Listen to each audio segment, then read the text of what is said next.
Dynamic news చూస్తున్న మిత్రులందరికీ నమస్కారం. నేను మీ డిఎన్ఆర్. ఇక ఈరోజు వార్తల్లో ముఖ్యంగా నిన్న జరిగిన ఒక మూవీ ప్రీ రిలీజ్ ఈవెంట్లో హీరో శివాజీ అక్కడ ఉన్న యాంకర్ను ఉద్దేశిస్తూ మాట్లాడుతూ అసందర్భంగా తెలుగు సినిమా హీరోయిన్లపై ఆయన వివాదాస్పద వ్యాఖ్యలు చేయడం జరిగింది. అమ్మాయిలు హీరోయిన్లు ఏ బట్టలు పెడితే వేసుకొని పోతే మనమే దరిద్రం అనుభవించాల్సి వస్తమ్మా. మీ అందం చీరలోనో మీ అందం నిండుగా కప్పుకునే బట్టల్లోనే ఉంటుంది తప్పితే సామాను కనపడే దాంట్లో ఏముండదమ్మా. మీ అందం చీరలోనో మీ అందం నిండుగా కప్పుకునే బట్టల్లోనే ఉంటుంది తప్పితే సామాను కనపడే దాంట్లో ఏముండదమ్మా.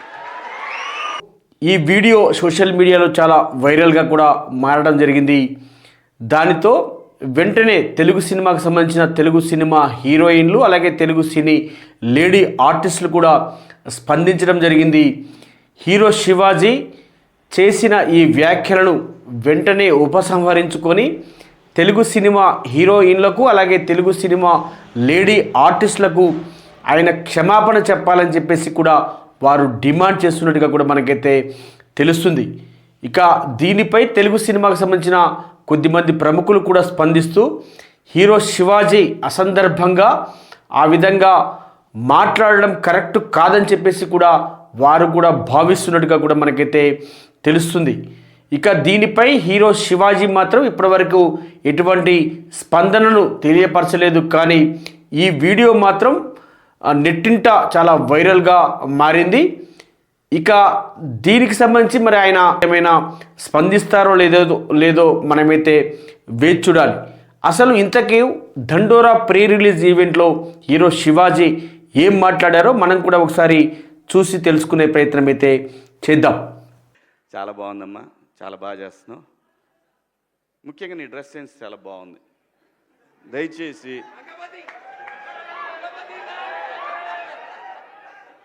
ఇంకో విషయం చెబుతున్నా, అమ్మాయిలు హీరోయిన్లు ఏ బట్టలు పెడితే వేసుకొని పోతే మనమే దరిద్రం అనుభవించాల్సి వస్తమ్మా. ఏమనుకోవద్దు, హీరోయిన్లు అందరూ మీరు అనుకున్నా నాకు పోయేది లేదు, లాగి పీకుతాం మనం, అది వేరే విషయం. కానీ మీ అందం చీరలోనో మీ అందం నిండుగా కప్పుకునే బట్టల్లోనే ఉంటుంది తప్పితే సామాను కనపడే దాంట్లో ఏముండదమ్మా. మీ అందం చీరలోనో మీ అందం నిండుగా కప్పుకునే బట్టల్లోనే ఉంటుంది తప్పితే సామాను కనపడే దాంట్లో ఏముండదమ్మా. మీ అందం చీరలోనో మీ అందం నిండుగా కప్పుకునే బట్టల్లోనే ఉంటుంది తప్పితే సామాను కనపడే దాంట్లో ఏముండదమ్మా.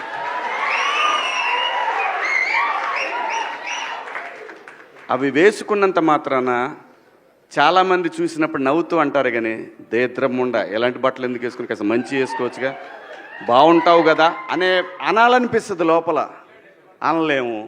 అంటే మళ్ళీ స్త్రీ స్వాతంత్రం లేదా స్వేచ్ఛ లేదు. స్త్రీ అంటే ప్రకృతి, ఎంత అందంగా ఉంటే అంత గౌరవం పెరిగిద్ది. ఈ ప్రకృతి అద్భుతంగా ఉంటుంది.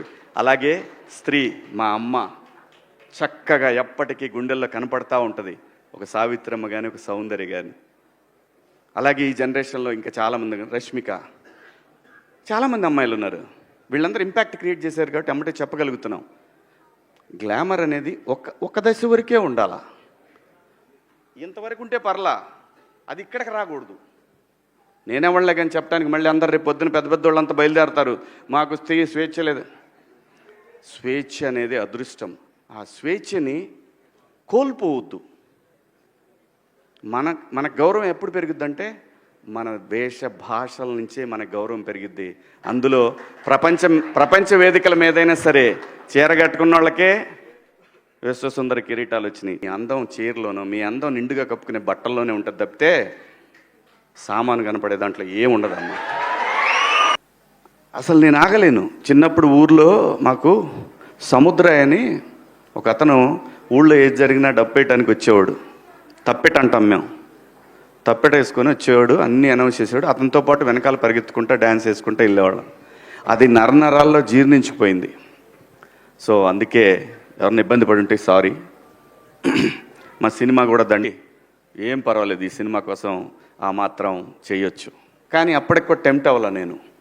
ఎందుకంటే నేను ఇండస్ట్రీకి వచ్చి రీఎంట్రీ మళ్ళీ వచ్చిన తర్వాత ఆ డబ్బులు అనే పదాన్ని పక్కన పెట్టి 13 సంవత్సరాలు నేను సర్వైవ్ అయ్యాను. ఇంకా నాకు డబ్బులు కాదు కావాల్సింది, నాకు ఇంత పేరు ఇంత రెస్పెక్ట్ ఇస్తున్నా వీళ్ళకి గౌరవం ఇవ్వాలి, మంచి సినిమా అయితేనే చేద్దాము, లేకపోతే పుట్టించినోడికి తెలుసు ఎలా తీసుకుపోయేవారికి ఎలా నడపాలనేది ఒక బలమైన ధైర్యం వచ్చిందండి నాకు. అలా అతను చెప్పిన ఆ కథని విన్న తర్వాత, నేను బిగ్ బాస్ హౌస్ నుంచి వచ్చిన తర్వాత, నా 90s రిలీజ్ అయిన తర్వాత నేను ఫస్ట్ ఒప్పుకున్న సినిమా కూర్మనాయక. అది చాలా గ్రాఫిక్స్తో ఉన్న సినిమా, ఒక నెగిటివ్ క్యారెక్టర్ నాది, నాకు బాగా నచ్చిన కథ అది. దాని తరువాత కోర్టు కాదండి నేను ఒప్పుకుంది, ఈ సినిమా.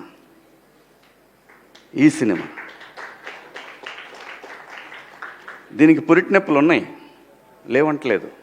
ఆ కారణం చేతనే నాని గారు తొందరగా అయిపోయింది, కానీ బెన్నీ కదా కొంచెం కష్టం ఉంటుంది, ఉండాలి, ఉంటేనే రెస్పాన్సిబిలిటీ ఉంటుంది, లేకపోతే కష్టం.